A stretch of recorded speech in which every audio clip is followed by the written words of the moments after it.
Hey, what's up everybody? Adam Force here, co-founder at Change Creator. You know, when I say the word challenge, sometimes people will cringe and sometimes people will say, what challenge, right? This is a very different perspective, and for me over the years, it's something that I love about entrepreneurship is the ongoing challenge. Even just the challenge of changing from the life path of being an employee to being an entrepreneur. There's something to be said for that, just for me personally, because I believe that taking on a challenge is exciting, right? This, to me, gives a sense of growth and purpose. And it happens either way, whether you succeed in the challenge or not. And, you know, I remember when I was younger, people would always say things like, I'm sure you've heard this before, where people will say, do you think you could do this? Or I bet you can't do that. And you're either like, yeah, I can do that. Or, you know, yeah, I bet I can, right? And you kind of like, if you have that mentality to take on a challenge, that means you believe in yourself, that you'll figure it out, right? Sooner or later. It may not be something that's immediate.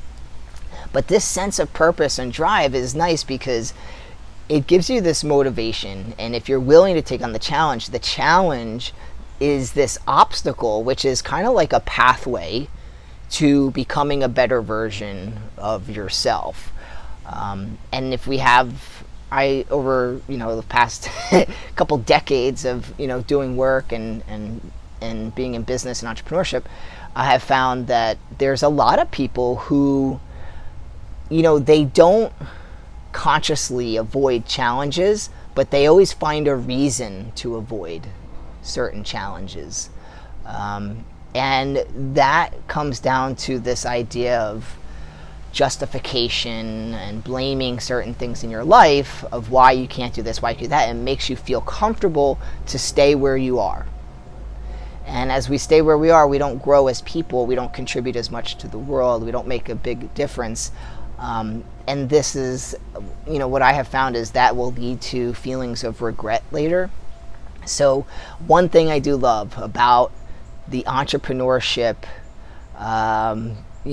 approach to life, which is, creating something, helping people, leading the charge, and being accountable. This challenge of creating money, creating value for people who give money to you for that value. This is not for everybody, and it is a big challenge that pushes you like nothing else to really grow as a person and start navigating through life in a much different way. So I guess the point of this is really to embrace challenges as a pathway or a doorway to becoming the next version of yourself. And if it doesn't work out, that's okay, because you learn something and now you have more experience. So the next time you take on the next challenge, you'll be even better.